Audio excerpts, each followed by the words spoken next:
महाभारत का युद्ध एक असीम इतिहास अपने आप में छिपाए हुए है। इस युद्ध से भले ही धर्म की स्थापना हुई थी, जो वास्तव में इसका उद्देश्य था, लेकिन इस युद्ध में इतना नरसंहार हुआ था जो देखकर किसी की भी रूह कांप सकती है। और इन सब का कारण कहीं ना कहीं द्रौपदी को ठहरा दिया जाता है, क्योंकि कुछ तथ्य ऐसे हुए जिनके होने को इस युद्ध का आधार बताया गया। महाभारत के ही एक दृश्य में श्री कृष्ण भी द्रौपदी को यही कहते दिखाई देते हैं कि यदि द्रौपदी तुम अपनी वाणी की निर्लज्जता नहीं रखती, बड़े बोल ना बोलती, तो ये युद्ध शायद ना होता। तब द्रौपदी रोकर अपने पक्ष को भी रखती है, लेकिन तब भी श्री कृष्ण ही घूम फिर कर द्रौपदी को ही दोषी ठहराते दिखते हैं। पहले हम उन तथ्यों को जान लेते हैं जिनके आधार पर द्रौपदी को दोषी ठहराया गया।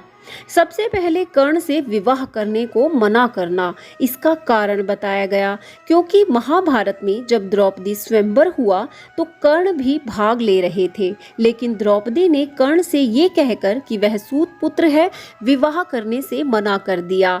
लेकिन हम सब जानते हैं कि ये इशारा भी भगवान कृष्ण ने ही उन्हें किया था, लेकिन बाद में सिर्फ द्रौपदी की गलती उसे बता दिया गया।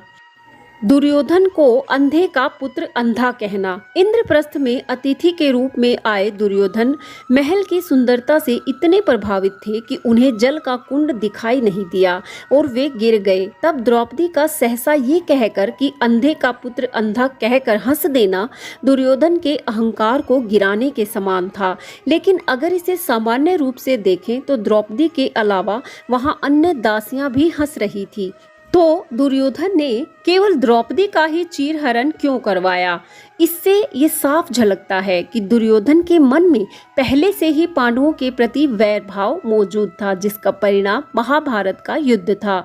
चलिए अब हम उन तथ्यों को जानते हैं जो ये स्पष्ट कर देंगे कि केवल द्रौपदी ही इस युद्ध का मूल कारण नहीं है। बात बहुत पुरानी है, जब कौरवों और पांडवों दोनों का बचपन एक साथ बीता था, क्योंकि पांडु और माद्री की मृत्यु हो जाने के बाद कुंती अपने पुत्रों को लेकर हस्तिनापुर लौट आई थी।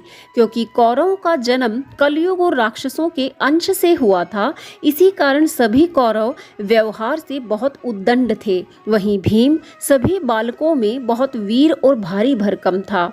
वह कौरवों की उद्दंडता पर उन्हें पकड़कर पीट देता था, इसलिए सभी कौरवों के मन में भीम को लेकर बहुत नकारात्मकता भी थी। यहाँ तक कि हस्तिनापुर के महल तक ये बात पहुँच गई कि भीम और कौरव पुत्रों की बिल्कुल नहीं बन रही है। आश्रम में रहते हुए भी दोनों पक्ष एक दूसरे के शत्रु बने बैठे हैं। एक बार दुर्योधन और उसके सभी भाइयों ने पांडवों के साथ एक जल कुंड पर स्नान आदि करने की योजना बनाई, जहां पर उनका भीम के साथ कई बार वाद विवाद हुआ।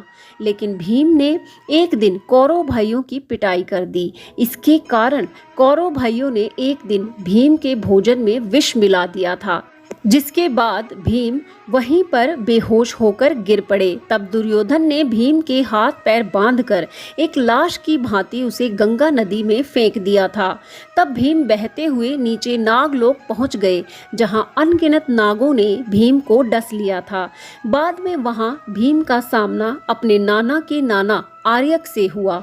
तब वहां लगभग 8 दिन रहने के बाद भीम वापस लौटे थे। तो ये वृतांत बताता है कि दुर्योधन का वैर भाव पांडवों के साथ बचपन से ही था। द्रौपदी तो बहुत बाद में उनके परिवार में आई थी। ऐसी ही एक और घटना थी जो लाक्षागृह से जुड़ी है। यहाँ भी युधिष्ठिर को मारने की योजना दुर्योधन ने बना डाली थी, क्योंकि युधिष्ठिर ही दुर्योधन से उम्र में बड़ा था, जो संपत्ति का अधिकारी बनने वाला था। तब शकुनी ने दुर्योधन के दिमाग में ये बात डाल दी कि क्यों न पांचों भाइयों को उनकी मां कुंती के साथ ही मरवा दिया जाए। तब दुर्योधन वारणाव्रत में उनके घूमने का आयोजन करवाता है और वहां पर लाक्षागृह बनाकर उन्हें जिंदा जलाना चाहता था, लेकिन पांडवों को इसका आभास हो गया था और वो पहले ही वहां से निकल गए थे, क्योंकि महात्मा विदुर को भी दुर्योधन के कुटिल दिमाग का भली भांति ज्ञान था। इसलिए उन्होंने पहले ही पांडवों को बच निकलने के लिए सुरंग बनवा दी थी।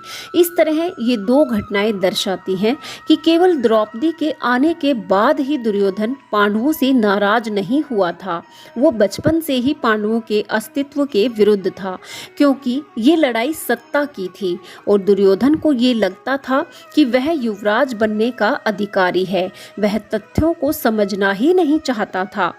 पांडु ने अपने बड़े भाई धृतराष्ट्र को कुछ समय के लिए राजगद्दी दी थी, क्योंकि विवाह के बाद भ्रमण करने के लिए वो वन में चले गए थे। नहीं तो एक अंधे व्यक्ति का राजगद्दी पर बैठना राजनीति के नियमों के विरुद्ध था। लेकिन भ्रमण के दौरान पांडु से एक गलती हो जाना और ऋषि द्वारा उसे श्राप मिलना हस्तिनापुर के भाग्य को पूरे तरीके से बदल देता है। पांडु फिर कभी वापस नहीं आ पाए और राजगद्दी धृतराष्ट्र के पास ही रह गई। वैसे देखें तो अधिकार युधिष्ठिर का ही बनता था युवराज बनने का, लेकिन दुर्योधन ये मानने को तैयार ही नहीं था। इसलिए बचपन से उसके मन में पांडवों के प्रति नफरत थी। तो इन तथ्यों को जानकर आप भी यही कहेंगे कि हाँ, द्रौपदी इस युद्ध के लिए अकेली या पूरे तरीके से उत्तरदायी नहीं थी।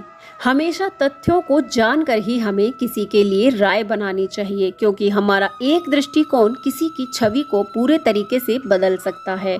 उम्मीद है ये वीडियो आपको अच्छी लगी होगी।